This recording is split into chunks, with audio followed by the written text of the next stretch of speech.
Assalamualaikum warahmatullahi wabarakatuh. Selamat datang di channel Ahmadi Trio bersama saya Ayah Dinam. Halo, apa kabar teman-teman? Semoga selalu dalam lindungan Allah dan dilimpahi kasih sayangnya. Amin. Kembali di segmen Wealth Unshown, Pandangan Dunia, edisi ketiga bagian 2 dari video reaction atas konten Pak Guru Gembul episode 511 dengan tema Jawaban Sang Buddha atas filsafat Friedrich Nietzsche. Saya ingin menyampaikan disclaimer. Pertama, saya menghargai pribadi dan opini Pak Guru Gembul. Saya mengapresiasi karya Pak Guru, baik online maupun offline. Saya perlu menegaskan, saya tidak menyerang pribadi beliau, hanya mengkritisi opininya. Jadi buat teman-teman, jika kita tidak sama dalam iman, paling tidak kita masih akan tetap sama dalam kemanusiaan. Kita perlu menyadari kita adalah agent of change, agen perubahan. Dunia kita hari ini begitu chaos, Muslim banyak yang miskin, bodoh, dan suka berpecah. Jadi kalau belum bisa berkontribusi dengan harta atau ilmu, minimal mari kita kuatkan persaudaraan. Yuk kita mulai belajar bareng. Kita mulai pembahasan dengan konsepsi Tuhan yang memperkenalkan dirinya kepada manusia melalui wahyu dan membekali manusia dengan akal dan juga jiwa agar bisa memahami tanda-tanda dari Tuhan. Dalam hal ini Nietzsche cenderung menggunakan akal, sementara Buddha tentu menggunakan pendekatan spiritual.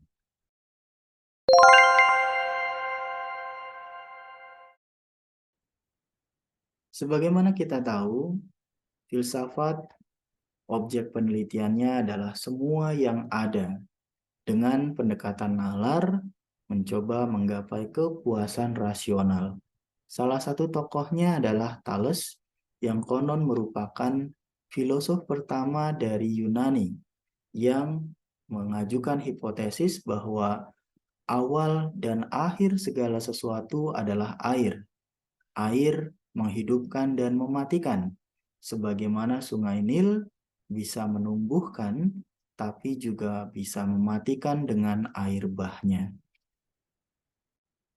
Lalu Sang Buddha dengan pendekatan mistik mencoba menggapai yang hakikat melalui laku batin atau riyadhah untuk menggapai ketenangan jiwa.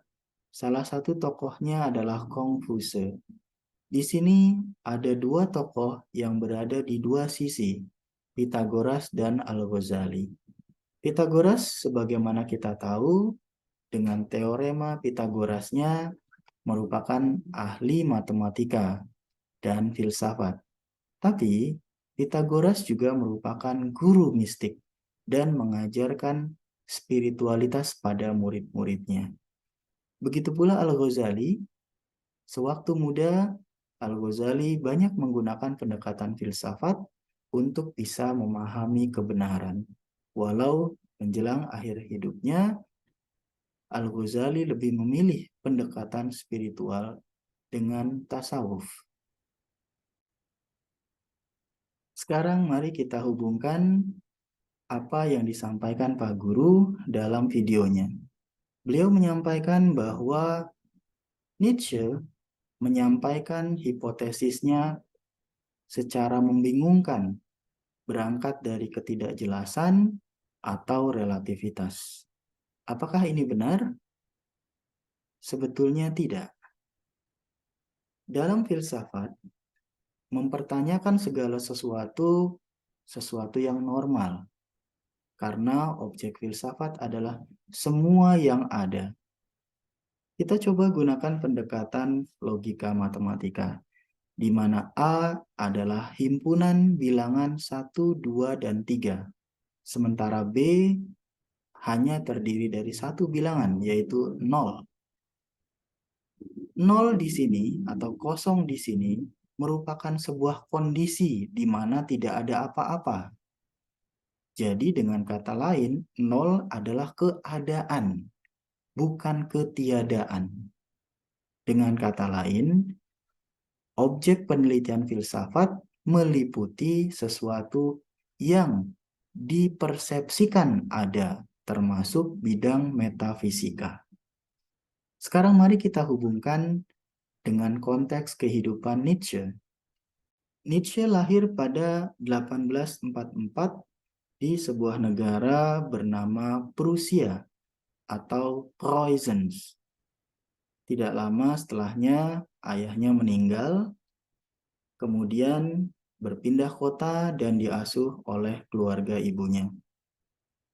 Nietzsche pada 1864 masuk kuliah di Universitas Bonn.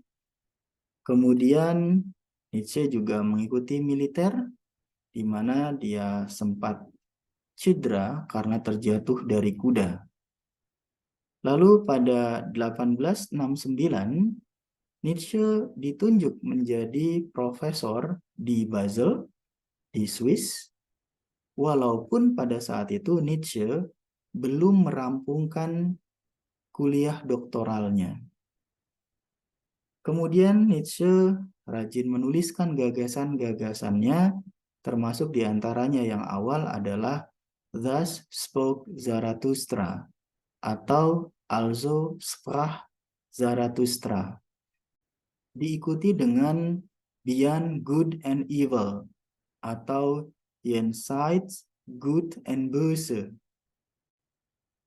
Pada tahun 1889, Nietzsche mengalami kemunduran kesehatan fisik dan mental. Nietzsche didiagnosis mengidap skizofrenia sampai dengan megalomania. Praktis Nietzsche tidak bisa melakukan apa-apa sampai beliau meninggal pada tahun 1900 di sebuah negara yang kini bernama Republik Weimar. Selanjutnya kita bahas konsepsi awal nihilisme dari Nietzsche. Ini adalah wajah Nietzsche dan ini adalah Arthur Schopenhauer, guru dari Nietzsche, di mana Nietzsche banyak mengembangkan teori-teori dari Schopenhauer, terutama terkait konsepsi ketimuran. Kita mulai konsep nihilisme Nietzsche dari titik berangkat. Nietzsche lahir dalam zeitgeist atau spirit zaman yang dinamis di abad 19 Masehi terkait ideologi, politik, ekonomi, sosial, dan budaya. Dalam bidang ideologi, di kurun ini terlahir seorang Karl Marx yang menuliskan Manifesto Komunis dan juga Das Kapital. Dalam bidang politik, terjadi perang antara Prancis dan Prusia. Dalam bidang ekonomi, seorang Karl Benz sedang mengembangkan prototipe mobil pertama di dunia. Lalu dalam bidang sosial dan budaya, juga di awal 1800-an, itu lahir karya-karya dari seorang sastrawan terbesar Jerman, yaitu Johann Wolfgang von Goethe. Selain itu, ayah Nietzsche seorang pastor. Ayahnya diangkat oleh penguasa Prusia saat itu, Wilhelm IV, menjadi seorang pastor. Karena itulah nama tengah Nietzsche diambil dari nama Wilhelm. Beranjak dewasa, Nietzsche tidak puas dengan konsepsi gereja dan kekristenan tentang nilai. Nietzsche kemudian belajar dengan banyak membaca buku dari Arthur Schopenhauer. Dari pengalaman intelektualnya itulah terlahir karya-karya semacam Jenseits von Gut und Böse, Di Seberang Baik dan Buruk, kemudian Nichts ist wahr, Alles ist erlaubt. Tidak ada yang benar-benar benar, karena itu semua diperbolehkan. Nietzsche menuliskan kata saktinya, God is tot, God bleibt tot, we haben ihn getötet. Tuhan telah mati, Tuhan tetap mati, dan kitalah yang telah membunuhnya. Kemudian ketika Nietzsche menjadi profesor di Swiss, dia meskipun berkewarganegaraan Prusia, menyatakan dirinya heimatlos, stateless, tanpa tanah air.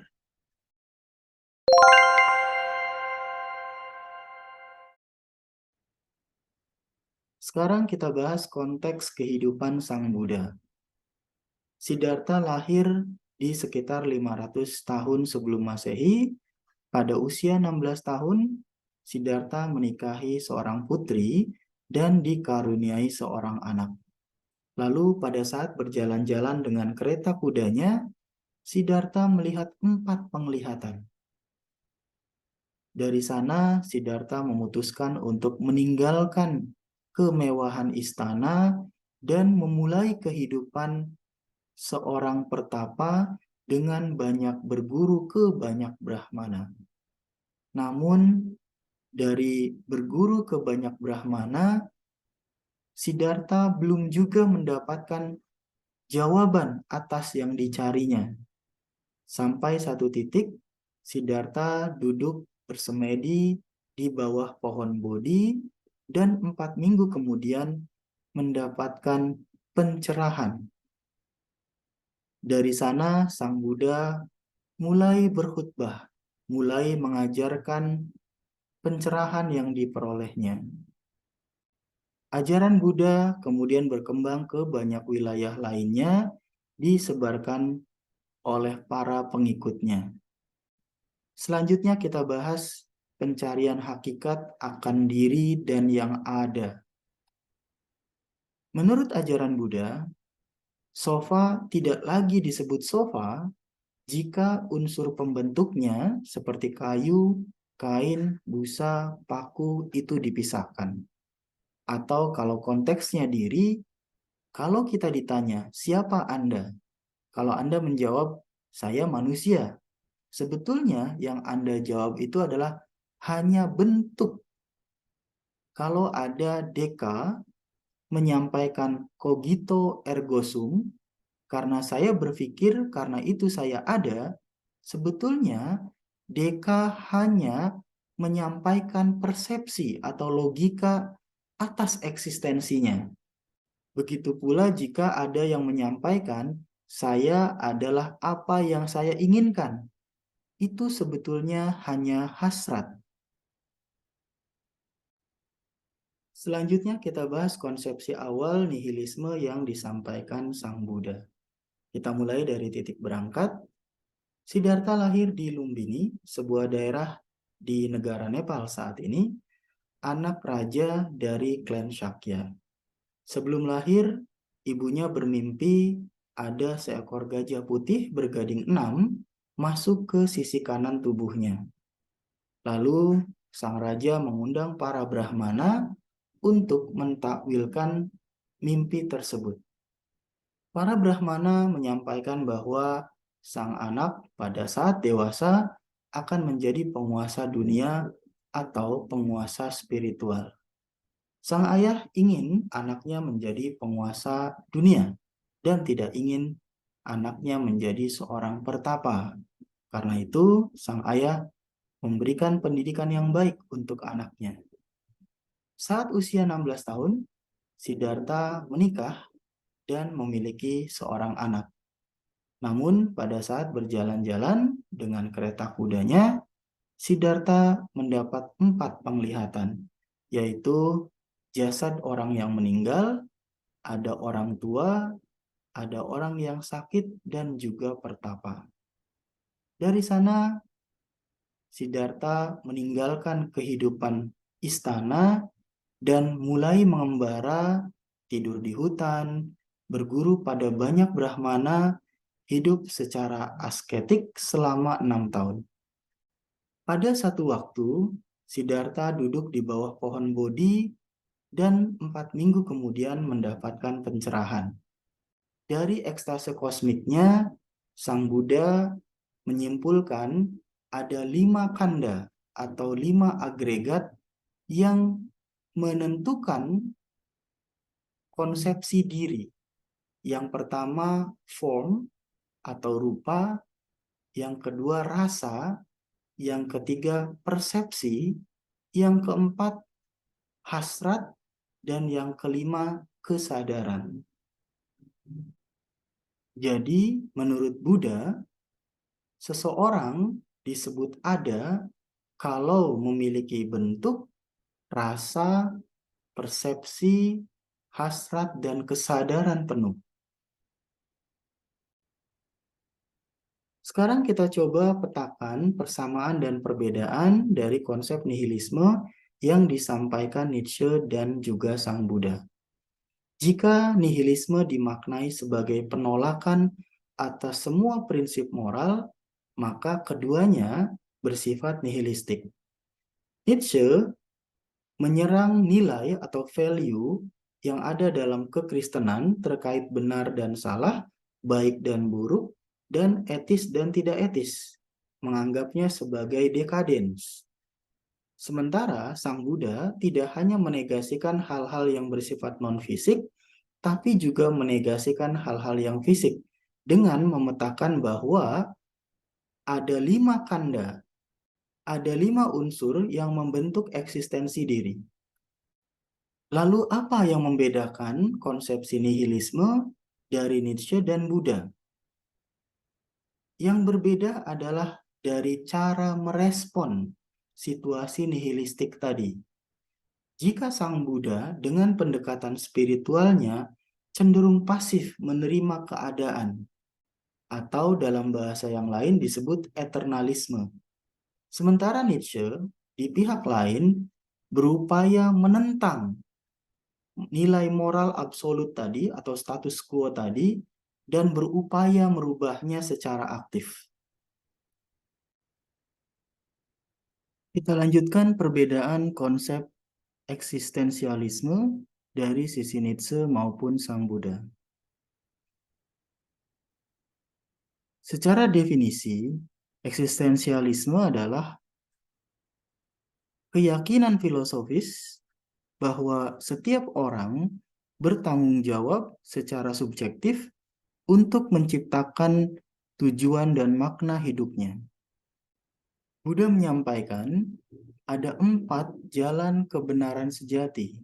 Yang pertama dukkha, yang kedua samudaya, yang ketiga nirodha, dan yang terakhir magga. Magga atau jalan utama berunsur 8 terdiri dari kebijaksanaan, yaitu pengertian yang benar, pikiran yang benar, lalu moralitas, yaitu ucapan yang benar, perbuatan yang benar, dan mata pencaharian yang benar. Dan terakhir, konsentrasi, yaitu daya upaya yang benar, dan perhatian yang benar, serta konsentrasi yang benar. Di sisi lain, Nietzsche secara aktif merespon situasi nihilistik tadi dengan mengambil peran menjadi ya sager, orang yang berani mengatakan ya pada hidupnya, sesulit apapun, sekeos apapun. Dengan kata lain, adalah Ubermensch. Ini bukan Superman, bukan pula Overman, bukan pula insan kamil. Ubermensch adalah orang biasa yang berani merangkul hidupnya dengan cara Umwertung aller Werte, transvaluasi segala nilai, dengan cara menyesuaikan nilai baik buruk, benar salah, etis tidak etis dengan situasi dan zaman. Lalu bagaimana kita sebagai muslim menyikapi situasi ini? Dalam filsafat ada opsi ketiga, yaitu absurdisme. Absurdisme adalah teori filosofis yang meyakini bahwa eksistensi pada dasarnya absurd, tidak masuk akal. Artinya, tidak ada makna, tidak ada higher purpose, dan tidak semuanya bisa dipahami oleh akal. Dengan kata lain, kita diminta mengembrace dua-duanya. Dengan kata lain, kita diminta merangkul dua-duanya. Nihilisme sekaligus eksistensialisme tadi. Lalu bagaimana pandangan Islam tentang menyikapi situasi ini? Ada hadis dari riwayat Abu Nuaim dari Ibnu Abbas, yaitu tafakkaru fi khalqillah wala tafakkaru fillah. Berfikirlah kamu tentang ciptaan Allah dan janganlah kamu berpikir tentang zat Allah.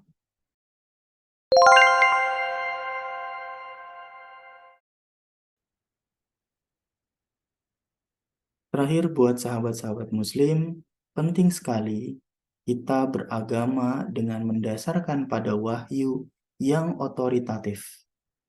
Tuhan sudah menurunkan kitab sucinya buat kita untuk kita bisa mengenal Tuhan dengan cara yang otoritatif, bukan dengan cara spekulatif menggunakan akal ataupun melalui jiwa. Karena akal mudah sekali tertipu. Pensil dalam gelas ini terlihat seperti terpotong, padahal sejatinya tidak. Kemudian emosi atau jiwa itu apa? Itu akan sangat tergantung dari experience kita sejak kita kecil. Orang bule bisa jadi tidak takut dengan pocong. Kenapa? Karena di dalam alam bawah sadarnya dia tidak kenal definisi itu. Refleksi dan lesson learn dari dua konsep tadi, yaitu nihilisme dan eternalisme dalam Buddhisme, dan juga nihilisme dan eksistensialisme atau nihilisme aktif dalam konsep Nietzsche, bisa tergambar dalam konsep tawakal dalam Islam. Tawakal itu berupaya, bersungguh-sungguh, seoptimal, semaksimal mungkin, dan menyerahkan hasilnya kepada Allah. Yakin apa yang ditetapkan Allah itu baik untuk kita. Wallahu a'lam bishawab. Jadi, yuk kita tilawah lagi, kita pahami maknanya, kita amalkan, dan kita dakwahkan. Demikian, semoga bermanfaat. Mohon maaf dan terima kasih. Wassalamualaikum warahmatullahi wabarakatuh.